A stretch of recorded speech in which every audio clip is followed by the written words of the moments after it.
Today I will be doing my theater arts presentation on Karagoz. Karagoz is a Turkish shadow puppetry. It was most famous in the Ottoman Empire during the 17th to 19th century. The Ottoman Empire was extremely multilingual and multinational, especially in the 17th century, because it was when Turkey was at the peak of its power. As it was in control of Southeast Europe, parts of Central Europe, Western Asia, the Caucasus, and North Africa. So because of this, Turkey was highly influenced in the sphere of arts, and so according to Nikki Gam's article in the Turkish Daily News, scholars weren't able to yet identify the exact where the exact tradition was originated from. But ideas range from India to Central Asia and even in gypsy cultures in Egypt, and is known to be later transformed into the Turkish culture. Next slide. However, the story of Karagoz itself is derived from a myth. It was known that Karagoz and Hasivat, the two main characters of the play, were the workers for the Sultan who were building a mosque. But because they were always messing about and joking around to entertain the other workers, they delayed the process of the mosque being built.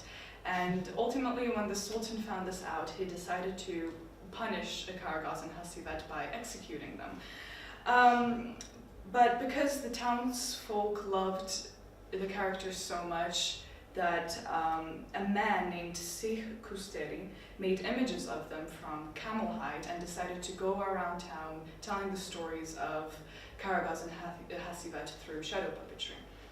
And so through this, Karagoz and Hasivat were meant to represent the working men, and that is why they were so loved by the commoners in Turkey, according to Emin Zeyner's blog.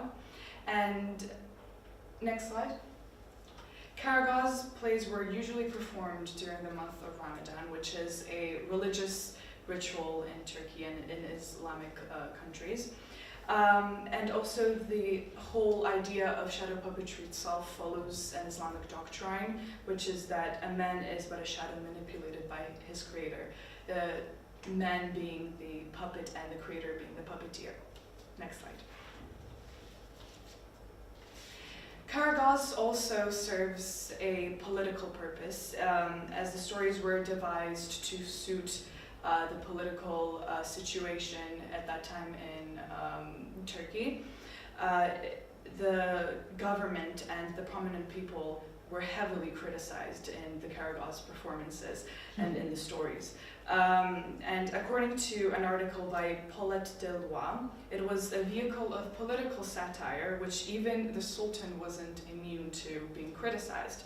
And it was shocking to see how much the puppeteers could actually get away with in that time in Turkey, because not only did they criticize the government, but they also used very sexual imagery in context and vulgar language.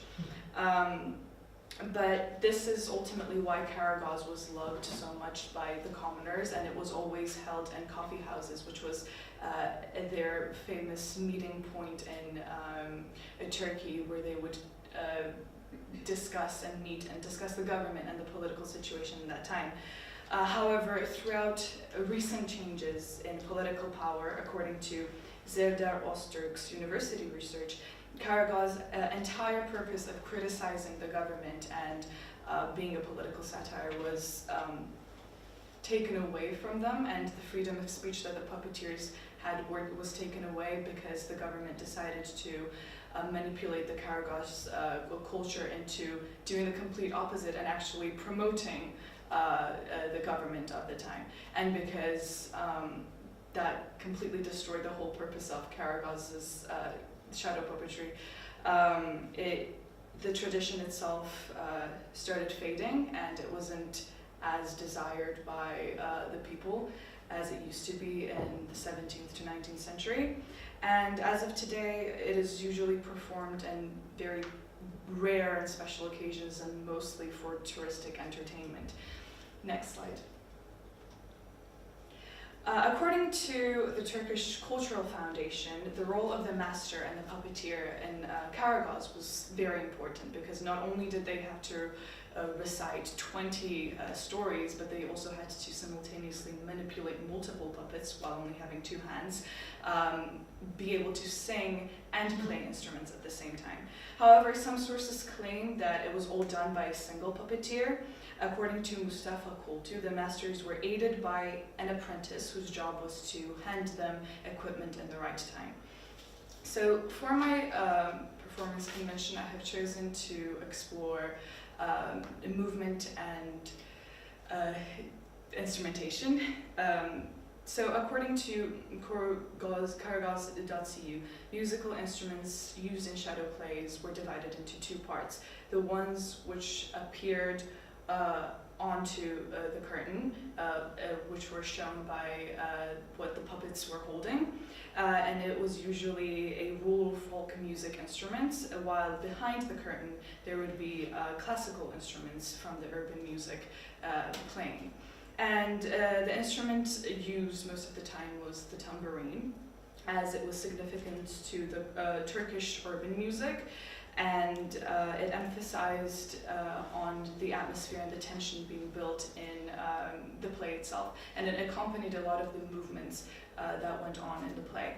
And so the tambourine would be played usually in the beginning when Hasibat would enter the play to pray and sing, and then it would carry out playing throughout the entire play, but it was always altered depending on the scene itself. So the way it would be played would be altered depending on what scene it would be. The movement of the puppet was dictated by the technique of the puppeteer, and the movement for the Karagoz characters were quite limited due to the amount of joints and the movable body parts that the puppets had. So each of them would have a hole somewhere in the upper part of the body, and the characters would have articulation only in their head and in their lower part. However, Karagoz would also have a mobile arm and a mobile head. And according to the Ministry of Culture and Tourism, because the operator could only manipulate only two fingers at a time, if there would be a demand for more than two puppets at the same time, they would have to use a device called the puppet tree, which is a Y-shaped rod that allowed the puppeteers to manipulate more than two puppets at the same time. So next slide, please. The way I explored my conventions was that movement. I watched a lot of videos demonstrating of Karagoz play, and even though a lot of them were in Turkish, I could still clearly observe the movement of the puppets, and I could point out the key elements of it. And I decided to, in order to demonstrate this properly, to build my own puppets, and which went into the part of the demonstration.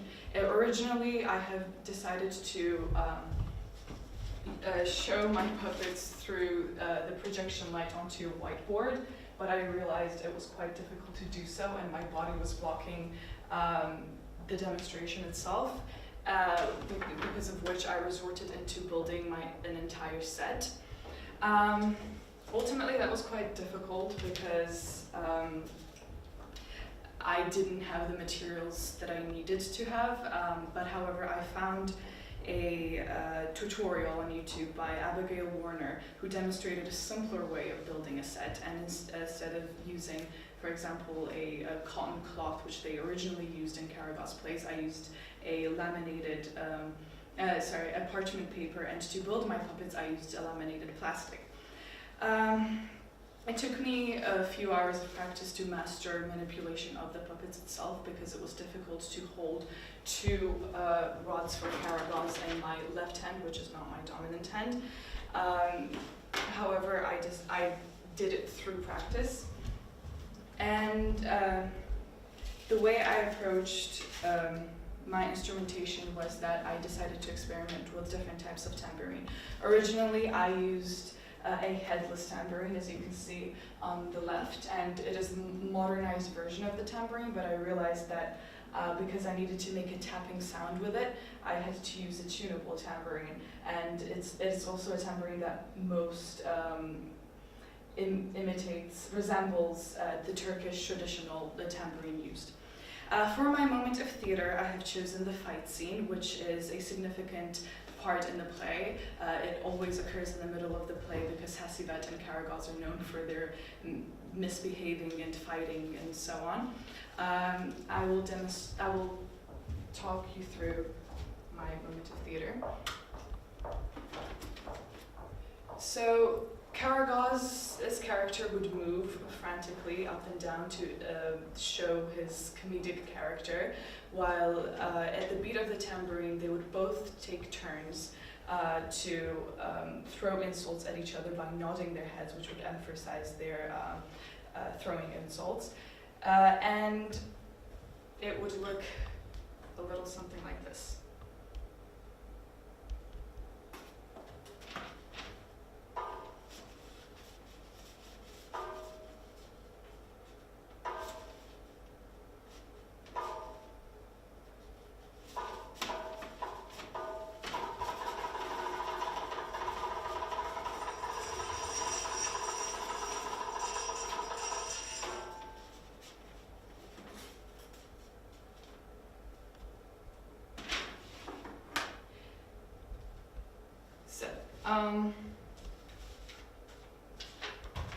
So the reason Karagoz's arm is mobile and it was used to, in a sense, punch Hasivat is because Karagoz is known for being the dominant character and also the more physically strong one. And Hasivat's a dramatic way of doing a somersault into the air is to add to that comedic effect. So one other theater tradition that I can compare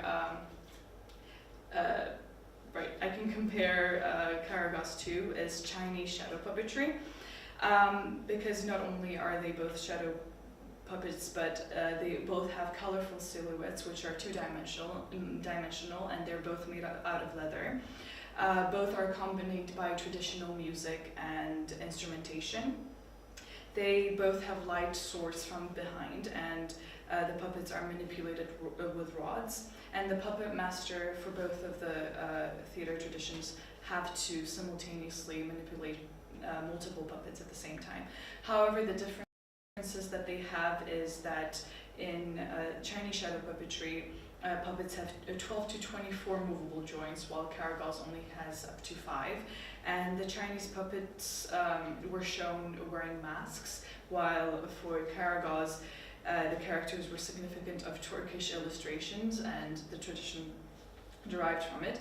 And the message served behind Chinese puppetry was that it was more of telling of this urban stories and tales, while for Karagoz it served as a political satire and commented on the government of the time. Next slide.